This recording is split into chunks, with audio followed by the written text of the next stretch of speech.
Friends, good morning. আশা করি তোমরা সবাই খুব ভালো আছো, আমিও ভালো আছি। তাই দেখো সকালে আমার ঠাকুরদের এরকম সব ঠাকুরের এখানে সব কাপড় দিয়ে ঢেকে দিয়েছি, যেন আমার ঠাকুর সিংহাসনে ধুলো পড়বে। আর এরকম উপরের ঘরটা ঝাড়ছি, নিচের ঘরও ঝাড়বো, তোমাদের সব দেখো। আর এই দেখো চারিদিকটা দেখো সব কী হয়ে আছে, দেখো সব অপরিষ্কার হয়ে আছে। এই দেখো এখন সব ফ্যান ট্যানগুলো মুছে দিয়েছি, ঝাড়া হয়েছে, তোমরা দেখেছো আগে, তোমাদের তো দেখানো হয়নি।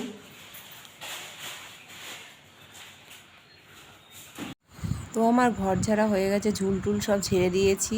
আর আমার মেয়ে দেখো এখন সার্ফ জল করেছে, আর ওর মধ্যে কলিং দিয়েছে, দিয়ে গ্রিলগুলো ভালো করে ডলে ডলে মুছছে গ্রিলগুলো। তারপর উপরে আলমারি শোকেস যেগুলো আছে সেগুলো সব ভালো করে পরিষ্কার করে নিচ্ছে।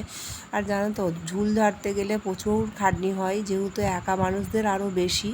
তাই দেখো আমি ওর পর্দাটা খুলছি, পর্দাটা কিছুতেই খুলতে পারছি না, মানে পর্দাটা খুলতে গিয়ে তো আমার হাতই কেটে গেল, কেটে গল গল করে হাত দিয়ে রক্ত বার হচ্ছিলো।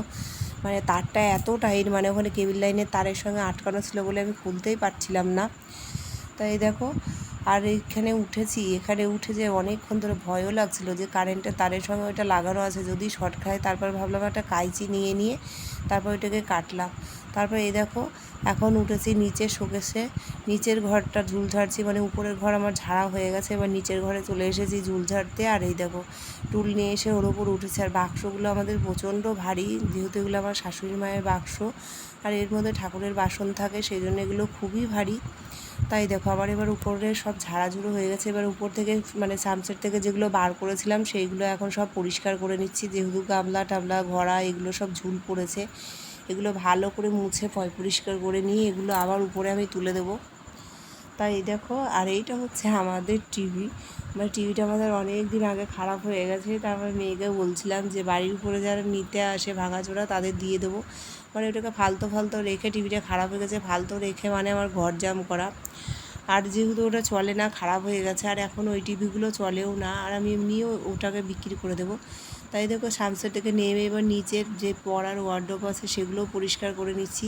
আর ইটের কোনায় কোনায় সব ধুলো নোংরা পড়েছে, মানে আমরা বছরে একবার করে যখন দুর্গাপুজোর আগে ঘর ঝাড়ি, মানে আমরা সব কিছু ঘর থেকে যত জিনিস আছে সব কিছু বাইরে বের করে দিই, দিয়ে পরিষ্কার করে ঝেড়ে ঝুড়ে তারপরে তুলি। মানে অনেকেই আছে ঝুল ঝাড়া লাঠি দিয়ে হয়তো অল্প অল্প করে ঝাড়ে, কিন্তু আমরা ওইভাবে ঝাড়ি না, আমরা ঝাঁটা দিয়ে বারুন দিয়ে মানে যা কিছু থাকে সব কিছু দিয়ে ভালো করে ঝেড়ে টেরে পরিষ্কার করে তারপরে আবার মুছে টুছে সব ঢুকিয়ে দিই।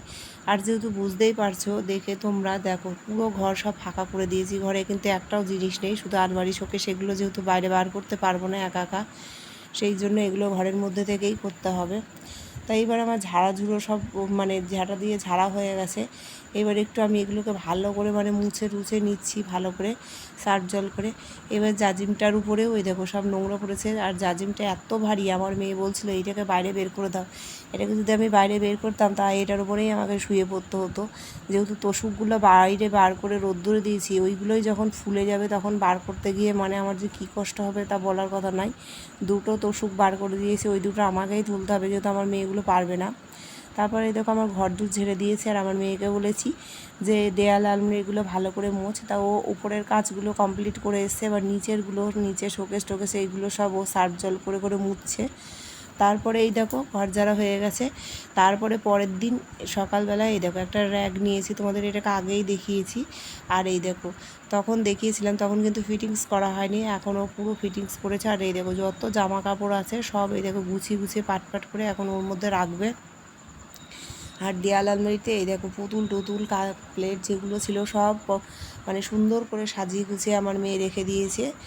তারপর আর এই দেখো নিচের এগুলোও দেখো কত সুন্দর লাগছে দেখতে। তো আজকের মতো ভিডিওটা এইটুকুই থাকলো, আবার নতুন কোনো ভিডিও নিয়ে তোমাদের সামনে খুব শীঘ্রই হাজির হবো। Tata bye bye.